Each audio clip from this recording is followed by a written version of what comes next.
Well, I'm Greg Brewer from Brewer-Clifton and Diatom wineries in Santa Barbara.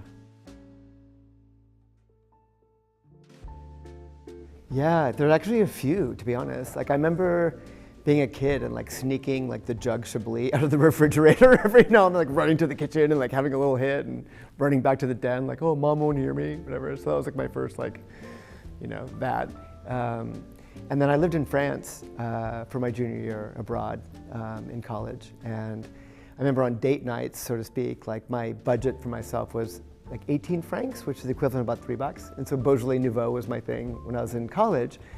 And I knew French regions. I didn't really know that much about wine, but I dug it like any college kid would. And so if it were a date night, you know, I'd have like the bottle with like the candle wax dripping down the bottle, and I'd make some pasta and like mac and cheese and like have like Beaujolais Nouveau. And I was told like that was like a player move.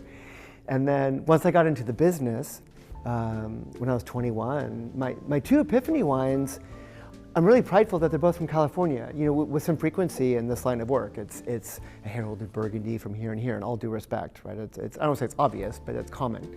And for me, they were both from 1987. One was the 87 Rocchioli from William Sellium. And I got to be really close friends with Bert Williams over time, and so it's even more poignant now since he's passed. An 87 Jensen Vineyard from Calera. So both of whom, you know, of course, have become friends, or had become, you know, before they passed away in California. But it really informed my stem inclusion approach, gravity, kind of a gentle approach to Pinot Noir. But those two wines were like, whoa! I remember where I was sitting. I mean, I remember like the position in the chair, kind of wines, yeah. Yeah, and so those really marked kind of that kind of experience with wine. And also set me off on a trajectory aesthetically as far as the vocabulary that we bring to Pinot Noir. The most important lesson I've learned from working in wine is, I think, perseverance and stamina. With wine, you know, there have been times where I've been like exhilarated up into different areas in the wine world, like by wines by different people, and I can't even fathom it's happening to me. I don't feel worthy of it. It's really exciting and adrenaline, and it's amazing. And I've had some really scary lows, you know, the downturn in the economy and different business things. You know, a small self-funded business is sketchy in a volatile line of work like wine or restaurants, yeah.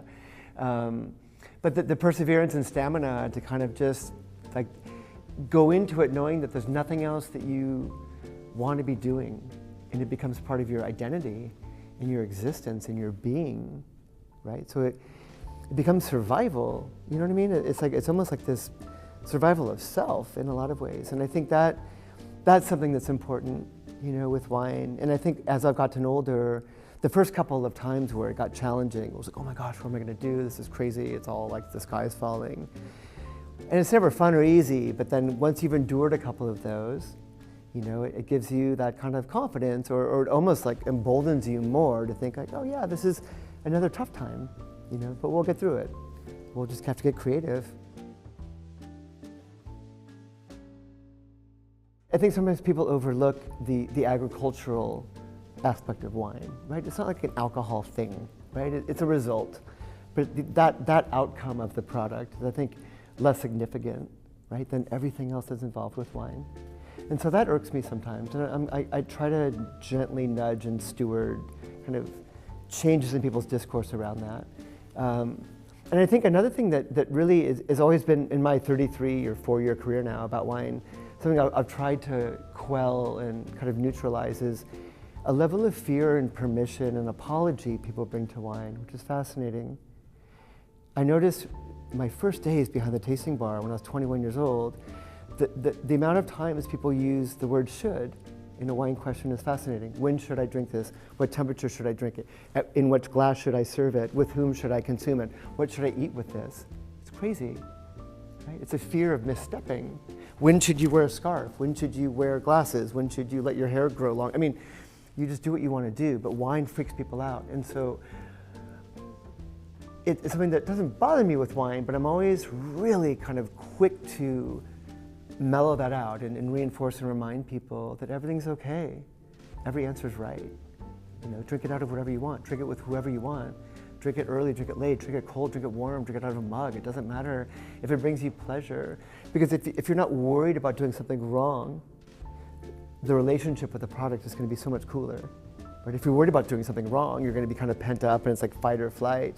But if you can drop your shoulders around whatever it is in life, especially wine, that's how people can kind of get into it more. I think it's not about dumbing it down, right? It's not about, oh yeah, whatever, drink another bottle and party. It's not that either, but not making it like a precious little thing either, you know? So that's been a big thing for me. In wine specifically, Burt Williams from Williams-Sellium, Bruce McGuire, who hired me, I get emotional because when I got the assistant winemaker job, I didn't know how to siphon water out of a bucket, you know, and Bruce took me on, he had faith in me, he taught me everything, I mean, all the fundamentals certainly, and in more than that, Chris Whitcraft, who's also since passed away. So those are the wine mentors. And then I've always taken inspiration from outside of wine. The artist Bjork has been very informative to me.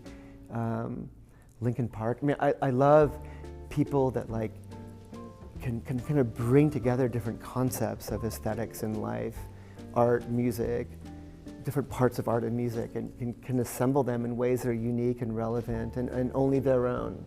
You know, you hear a little bit of Bjork, for example, and you know it's her. Like, you know, Diane von Furstenberg. I mean, people where they have their own identity and their thing, and it's just it's beautiful, and it's so hard to accomplish. Nothing I'd tell you. No, the biggest winemaking mistake, probably acting too fast. Yeah, I think wine is super resilient, and I've even thought about that this current harvest. I mean, we're still harvesting right now, like we're in the middle of harvest. And there are a couple of vineyards where, you know, you're walking the fields and you're like, oof, this fruit like doesn't look that awesome. You know what I mean? Not like it's bad, you know, but it's like the fruit set's weird, it looks so scraggly, and you're like, oof, gosh, like this isn't, you know. And you bring it in, you the best you can, we're careful, and you ferment it. And then we just started pressing Pinot like a week or two ago. And you see that same wine in the press pan, and it's like, oh, like, where did you come from? You know, like diamond in the rough kind of thing.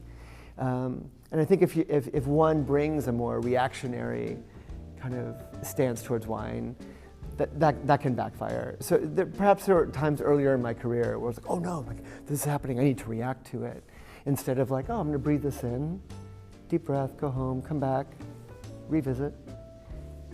And that's really this is more like a lesson in winemaking really, but it's a reflection on kind of what I had done, perhaps quote unquote wrong, you know, earlier in my career, where it was more, I need to fix it, instead of like letting it fix itself. Yeah, it's like parenting.